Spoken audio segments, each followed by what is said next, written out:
Hello friends, સ્વાગત છે તમારું રૂપલની રસોઈમાં। તો આજે આપણે બનાવીશું બટેટા પૌવા।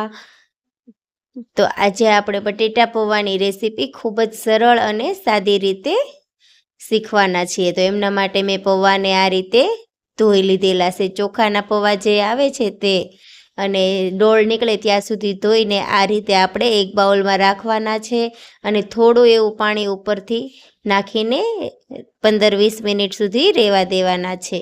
અને ત્યારબાદ 4 ટેબલસ્પૂન જેટલું મેં એમાં તેલ ઉમેરેલું છે, અને તેમાં મેં સિંગદાણાને રોસ્ટ કરવા એડ કરેલા છે।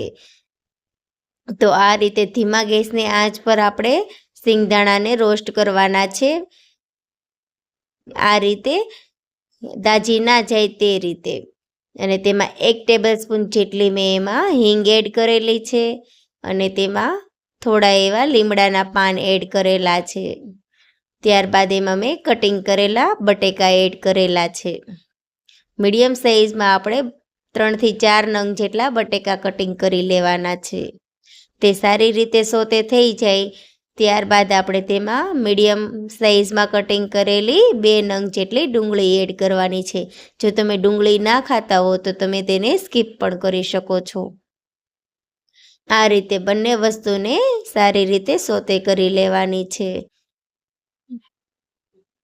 ત્યારબાદ તેમાં મેં અહીં 1.5 ટેબલસ્પૂન જેટલું હળદર પાવડર એડ કરેલું છે। તેમને સારી રીતે મિક્સ કરીને આ રીતે ચલાવતા રહેવાનું છે થોડી વાર। અને ત્યારબાદ તેમાં આપણે સ્વાદ અનુસાર મીઠું એડ કરવાનું છે, અને 1 ટેબલસ્પૂન જેટલી ખાંડ એડ કરવાની છે। અને ત્યારબાદ આપણે 1 નંગ જેટલું ટમેટું એડ કરવાનું છે કટિંગ કરેલું। બધી જ વસ્તુને સારી રીતે મિક્સ કરીને આપણે સોતે કરી લેવાની છે। આ બટેટા પૌવાને આપણે આ રીતે કાચા જ સોડવાના છે। અને ત્યારબાદ મેં એમાં 1 ટેબલસ્પૂન જેટલી આદુ મરચીની પેસ્ટ એડ કરેલી છે। આ બધી જ વસ્તુને સારી રીતે મિક્સ કરીને સોતે કરવા રાખવાનું છે આપણે। આ બધી જ વસ્તુને સોતે થવામાં આપણે 10 થી 15 મિનિટનો ટાઈમ લાગશે। તો તમે જોઈ શકો છો કે આપણો બટેટા અને ડુંગળી સારી રીતે સોતે થઈ ગયા છે, અને સાઈડ પર આપણું તેલ છૂટું પડવા લાગી ગયું છે। તો તમે ચેક કરી શકો છો કે આપણા બટેકા સારી રીતે સોતે થઈ ગયા છે। ત્યારબાદ તમે જોઈ શકો છો કે આપણે જે પૌવા હતા તેને ધોઈને 10 થી 15 મિનિટ માટે રેસ્ટ કરવા રાખેલા હતા, તે સરસ રીતે પોહીને રેડી થઈ ગયા છે। આ ટિપ્સ કરવાથી તમારા બટેકા પૌવા ખૂબ જ પોચા અને સરસ, ટેસ્ટમાં પણ ખૂબ જ સરસ લાગશે એવા બનશે।